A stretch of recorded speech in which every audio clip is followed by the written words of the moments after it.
அரசு மலர் தொலைக்காட்சி நேயர்கள் அனைவருக்கும் வணக்கம், ஜெய்ஹிந்த். இன்று வந்து ஐஎன்ஐ, அதாவது இந்திய நேஷனல் ஆர்மியை வந்து உலகுக்கு உருவாக்கியவர் நம்மளுடைய சுபாஷ் சந்திர போஸ். அவர் வந்து 1940க்கு சுதந்திரம் வாங்க முன்னாடியே சிவகங்கை பகுதியில் வந்து அவருக்கு சிலை அமைத்து வழி வழியாக அந்த அவருடைய பிறந்தநாள் இன்று 129வது பிறந்த தினத்தில் ஜோதி ஏந்தி, அதாவது மாணவர்கள் முன்னாடி ஜோதி ஏந்தி அவருடைய சிலைக்கு மாலை அணிவித்து மரியாதை செலுத்தியிருக்காங்க ஐயா பகரதநாதன் அவர்கள். அவர் தான் இந்த சிலையோட தலைவர். சிலை அமைப்பதற்கும் அந்த சிலை அவர் ஐயா கண்ட்ரோலில் தான் இது வரைக்கும் அதை நடத்திட்டு வர்றாங்க. அவர் இன்றைக்கி சுபாஷ் சந்திரபோஸ் அவர்களுடைய நினைவுகளை நம்ம அரசு மலர் தொலைக்காட்சி சார்பாக பேட்டி காண்கிறோம். வாழ்க வளமுடன். நம்முடைய சுபாஷ் சந்திரபோஸ் அவர்கள் ஐசிஎஸ் படித்து முடித்த வேளையில் அவருக்கு அவருடைய குருநாதராக இருக்கக்கூடிய சிஆர் தாஸ் அவர்கள் மடல் அனுப்புகிறார்கள். நீங்கள் ஐசிஎஸ் படித்தது என்பது மாவட்ட ஆட்சியராக வருவதற்கல்ல, இந்தியாவிற்கு சுதந்திரம் பெறுவதற்காக. நீங்கள் அதில் ஈடுபட வேண்டும், அதற்கு வந்துவிடுங்கள் என்று சொல்லுகிறார். அவருடைய எண்ணப்படியே நேதாஜி அவர்கள் இந்தியாவுக்கு வருகிறார். வந்து முதலிலே மகாத்மா காந்தியை அவர்களை பார்ப்பதற்காக செல்கிறார். அவரிடம் சில கேள்விகளை இவர் எழுப்பி கேட்கிறார். அவர் சொன்ன பதில் இவருக்கு மன நிறைவாகவில்லை. ஆகையினாலே சிஆர் தாஸ் அவர்கள் நம்மை சரியாக வழிகாட்டாமல் செய்துவிட்டாரோ என்ற அளவிற்கு எண்ணுகிறார். இருந்தாலும் சிஆர் தாஸுக்கு சொல்லி, நான் வந்து இந்த மாதிரி பேசியிருக்கிறேன், எனக்கு அதில் நிறைவு கிடைக்கவில்லை என்று சொன்னபோது, நீங்கள் நேர என்னிடம் வாருங்கள் என்று கல்கத்தாவுக்கு வர சொல்லுகிறார். இவர் கல்கத்தாவுக்கு போய் நம்முடைய அது மகாத்மா காந்தி அவர்களிடம் பேசியதை நிறைவாகவில்லை என்ற அந்த கேள்விகளை எல்லாம் ஒவ்வொரு கேள்வியாக சிஆர் தாஸ் அவர்களிடம் கேட்கிறார். சிஆர் தாஸ் அவர்கள் ஒவ்வொரு கேள்விக்கும் நன்றாக பதில் சொல்லி இவருக்கு மகிழ்ச்சியை ஏற்படுத்துகிறார். அப்போதுதான் அவர் சொல்லுகிறார், இனி நான் உங்களுடனேயே சேர்ந்து சுதந்திர போராட்டத்திற்கு திட்டமிட தயாராக இருக்கிறேன். நம்முடைய முயற்சிகள் எல்லாம் ஒன்றிணைந்து செய்வோம் என்று சொல்லுகிறார். சிஆர் தாஸ் அவர்கள் கல்கத்தாவினுடைய நகர் தந்தையாக மாறுகிறார். அப்போது அவருடைய பிஏயாக அங்கு செயல்பட்டவர் நேதாஜி சுபாஷ் சந்திரபோஸ் அவர்கள். நேதாஜி சுபாஷ் சந்திரபோஸ் அவர்களுடைய திட்டத்தோடு சிஆர் தாஸ் அவர்கள் கல்கத்தாவை செய்கிற நல்ல முயற்சிகள் மிகச் சிறப்பாக மக்கள் இடத்தில் போய் சேருகிறது.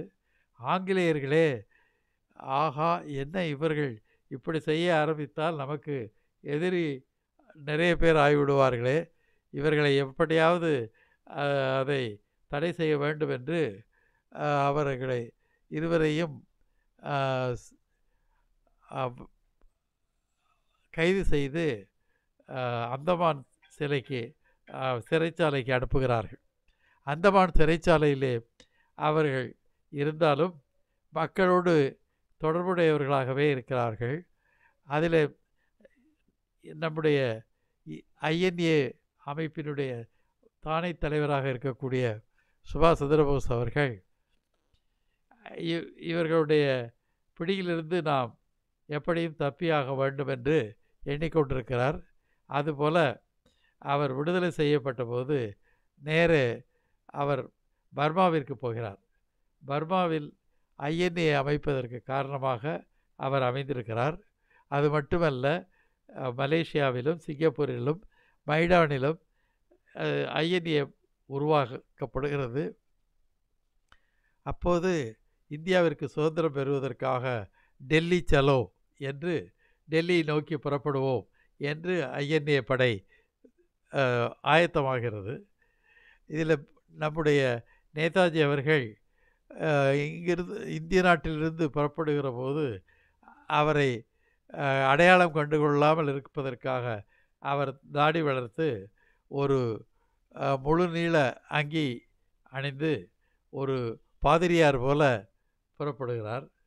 அப்படி புறப்படுகிற போது அவரை அவருடைய சகோதரியார் வந்து விமானத்தில் ஏற்றி அனுப்புவதற்கு அவரோடு துணை வருகிறார். அப்படி சென்றவர் தான் நம்முடைய சிறப்பு வாய்ந்த நேதாஜி அவர்கள். நேதாஜி அவர்களுடைய பிறந்த ஊர் அது ஒரிசா மாநிலத்தில் கட்டாக் என்ற பகுதியில் இருக்கக்கூடியதாக இருக்கிறது.